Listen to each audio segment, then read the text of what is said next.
Hello, Dr. Stephen Rothstein. Welcome to the show. Thank you, Alan. Visiting from San Diego. Yep. And I understand you have a book that you're publishing very soon. Right. It's going to be out in about 2 weeks. What's it going to be called? It's called Shockwave. And what is that about? Well, it's about a number of things. First of all, I start off with what makes psychotherapy work.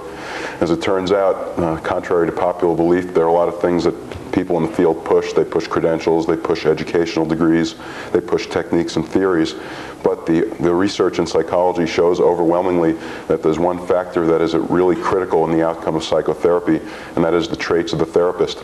And this theory dates back to about 1951, when Carl Rogers said that the three necessary and sufficient conditions for successful psychotherapy is that the therapist be genuine, empathic, and hold unconditional positive regard for the client. And since that time, in the last 30 years, there have been a lot of other factors that have been researched, and now it turns out that there are a total of 10 traits. And so that's the first part of the book. And I'll go into the traits real quickly because I know we don't have time to really go through them, but some of the other ones are immediacy, potency, confrontation, concreteness, self-actualization, and self-disclosure, and warmth. So what you're saying then basically is that it doesn't matter how many degrees a therapist has, but if they have these traits, that's what makes them effective. Yes, there are hundreds of studies in the research, Alan, and the reason that this is so critical is that a therapist who is low in these traits not only will not help their clients, but may actually harm them. And unfortunately, the next part of the book is about what graduate education does. And on the whole, graduate education tends to lower these traits in their trainees, which is very unfortunate. Amazing. Yeah, very much so. There are four major mistakes that graduate schools are making in their counselor training programs. The first one is selection of their students.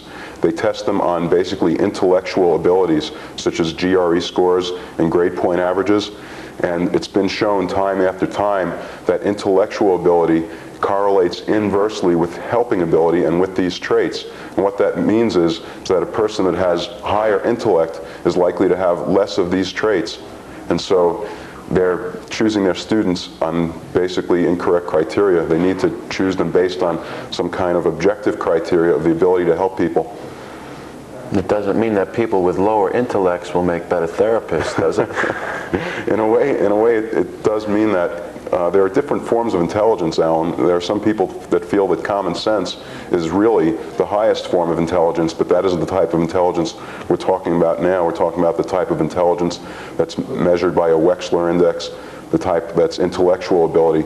And see, what I'm really saying is that most people tend to be either head-centered or heart-centered, and those that achieve well on these tests are basically head-centered. The people that are healers, that are able to help people, are basically heart-centered. And so the research shows that very convincingly, overwhelmingly, and repeatedly. There are hundreds of studies. Now, the second area, which is the most critical, is that the faculty, the trainers in these institutions, it's the same thing. They're hired on ability to do research, on reputation, and on basically intellectual ability.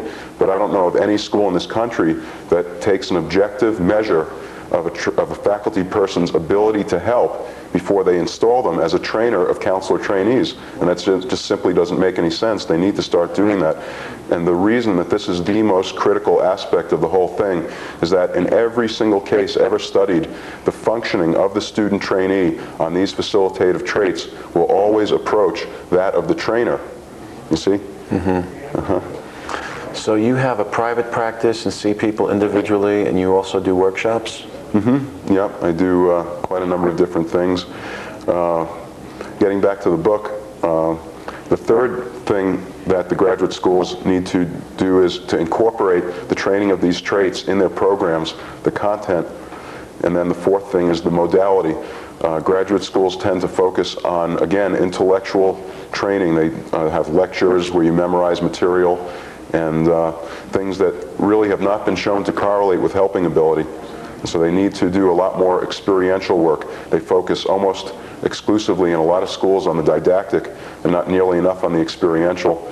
And there are those that argue that the didactic is not necessary at all. Now that isn't true. A student does need some kind of intellective framework through which to understand the process of therapy. But once they have that basic grounding, it's shown over and over again that increased intellective training does not increase their ability to help students. But experience in the actual act of helping under a trainer or a supervisor who is high functioning in those traits, it does increase their ability to help people. Very interesting. Yes. So this book obviously has taken a lot of your time and focus. How long have you been working on that for? Well, I wrote it about 3 years ago. It originated as my doctoral dissertation, and I've gotten a lot of support from people in the field. I didn't really expect to. I thought that people would be very upset, but I'm also the president and co-founder in San Diego of the Association for Humanistic Psychology, and as Carl Rogers is one of the founders of that institution, I've been dealing with a lot of people that think along these lines and are very supportive. I've seen in your bio that he endorsed your book, and Yes, I was talking with Carl shortly before his death, and he was enthused about what I was writing. He wrote me a letter, and I had some conversations with him, and then unfortunately he fell ill shortly after that. I've looked over your book, and I can see how people in the profession might take it as an attack on the profession. Yes. I mean, how they might feel threatened. Yeah, I imagine that a lot. Well, societies, institutions are very slow to change. This is one of the things I go into in the book, is that this research has been in the body of the psychology literature now for 30 years, and the institutions, the licensing agencies, and graduate educational institutions are very slow to change because there's a certain paradigm in which they hold the power, and it is threatening, but there are a lot of people around that are starting to think in these new ways. So you're part of this new age movement of holistic psychology? And yes, holism and spiritualism and humanism, I think, are really some of the critical aspects of it for me.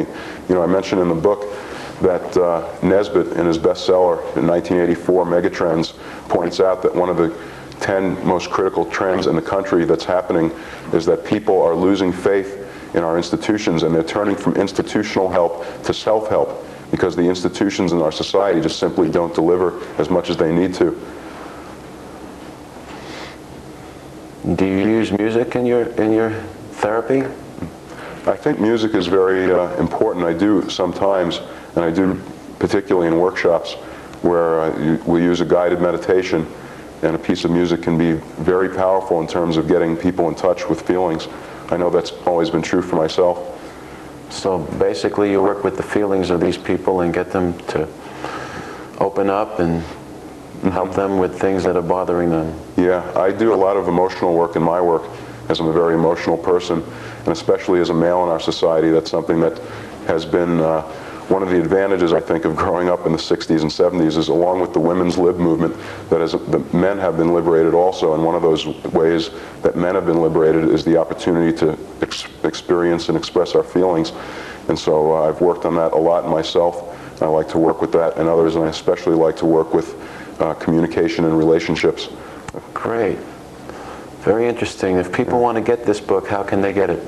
Well, they can, if they want to call the studio, I can leave a number for them to reach me at. It's a special pre-publication discount right now. Okay, great. Yeah. And it's called? Shockwave. Shockwave. Right. All right. Dr. Stephen Rothstein, thank you very much for being on the show. It's a Thank you, Alan. pleasure. And we're going to take another break and come back with our next guest.